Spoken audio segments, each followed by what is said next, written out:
Talagang itutuloy mo yung kasal? Wala namang rason para hindi ituloy. Wala? Sure ka doon?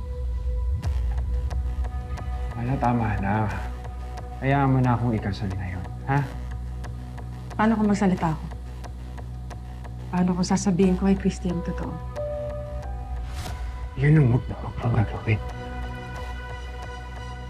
Gusto mo ilayo ko sa'yo si Billy? Hindi pwedeng gawin yan kasi akong ina niya. Inang lumayo? Inang iniwan yung anak niya? Kaya kong ipaglaban yung karapatan ko. At kaya kong ilayo si Billy nang hindi mo na siya makikita. Kung gusto mo maging maayos tayo, pabayaan mo na ako.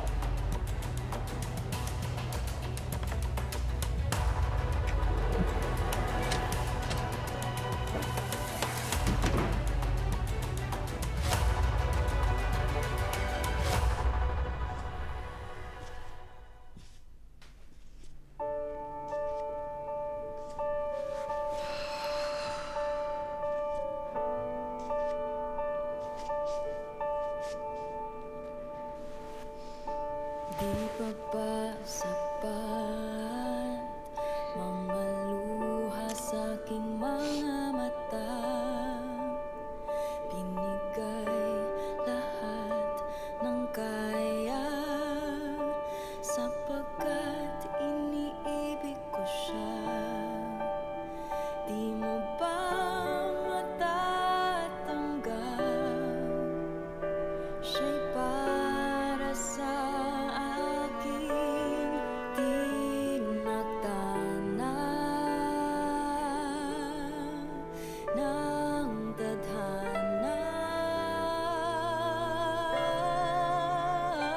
hindi ba't mula pa noon saksi ka pa sa panahon na ang pag-ibig niya'y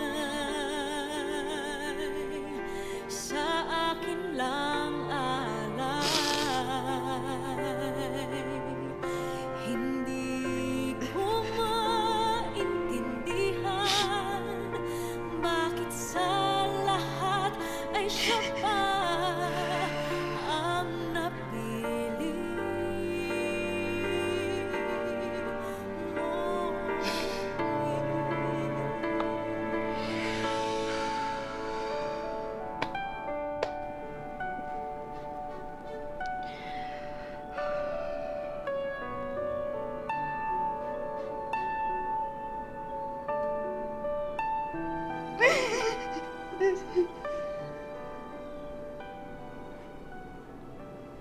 Sana nga maayos na ang kalagayan mo.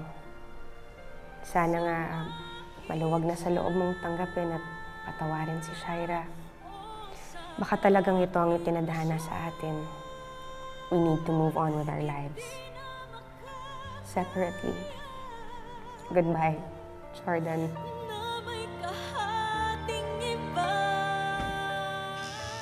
Han? Nag-prepare ako ng masarap na dinner. Here. My treat. I know you're hurting. Pero kailangan mo nang tanggapin, Jordan. Bukas na talaga ang kasal ni Christy at saka ni Leo. There's nothing you can do about it. Just accept it. Kaya kong tanggapin. Ang hindi ko kayang tanggapin ay yung kasama kita dito ngayon. Kasi suklam na ako sa'yo. I understand kung yun yung nararamdaman. Pero Jordan, ako na lang ang meron ka. Kaming dalawa ni Junior. Sadya ka na. Pero in time, naniniwala ako na matatanggap mo rin kaming pamilya mo.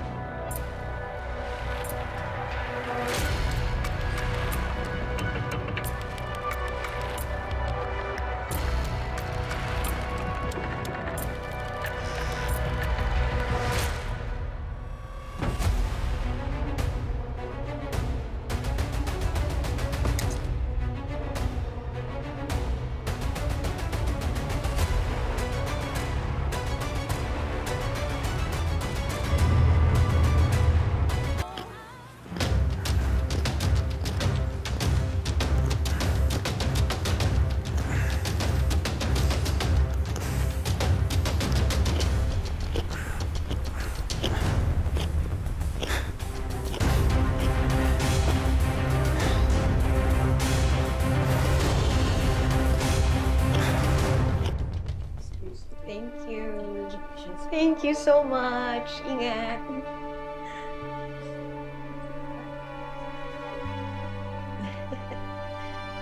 Wow! You're so beautiful, anak.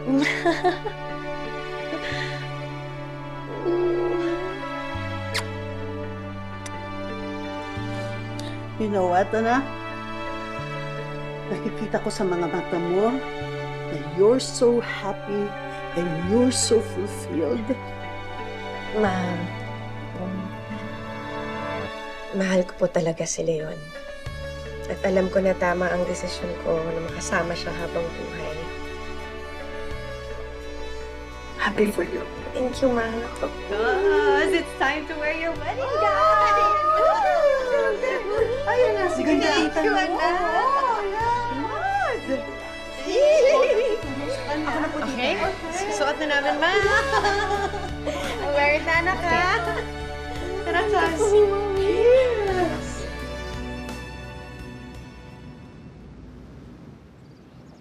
Ellie, ngayon yung kasal ng tatay mo at ni Christy. Alam ko, anak. Alam ko, tutol ka. Kasi may alam ka.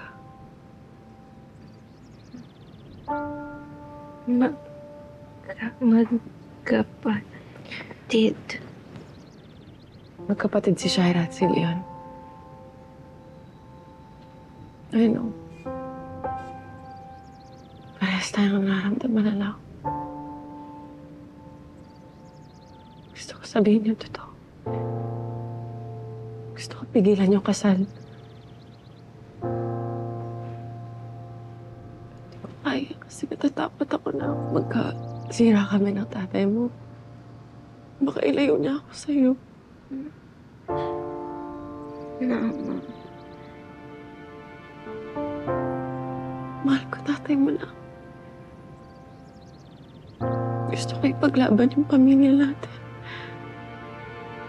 Pero ayoko magkamali ng desisyon.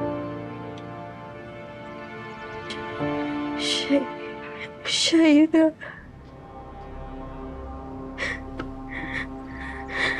Shaira?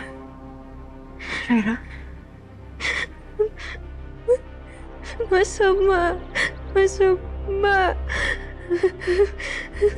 okay. Nandito si nanay. But you have to tell me, si Shaira ang gumawa sa'yo nito? Si Shaira, sinaktan ka niya? Bakit? Bakit kanya sinaktan?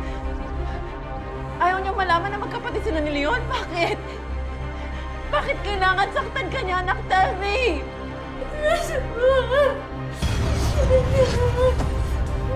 Kung hindi ko pinakidnap sa iyong babae yun, edi sana hindi kayo nagkakilalang dalawa. Hindi kasabwat kayo? Masama! Kapag hindi mo tinitin yung bibig mo, pagsisisihin mo.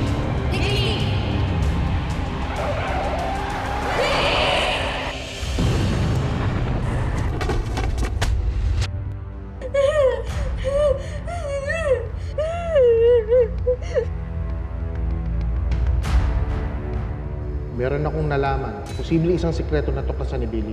Totoo lang, nung bago siya maaksidente, umalis si Billy para magkita sila ni Christy para mag-usap. Alam mo ba na may kapatid si Leon at ito'y walang iba kundi si Shaira. I do have a copy of their birth certificates na nagpapatunay na iisa ang kanilang mga magulang. With that, we do have some photos mula sa public school na kanilang pinanggalingan. Pero bakit kailangan nilang ilihim ang pagiging magkapatid nila ni Shaira? Ikaw ang kidnap kay Christy, di ba? Kinidnap mo siya para maghiwalay sila. Tapos ngayon, kasama si Shaira at si Jordan. Tama na! Tama na! Tama yung hinala ko. Pinyanin nila ng tatay mo na dukutin si Christy na sirain yung buhay ni Christy. Magkasabot sila.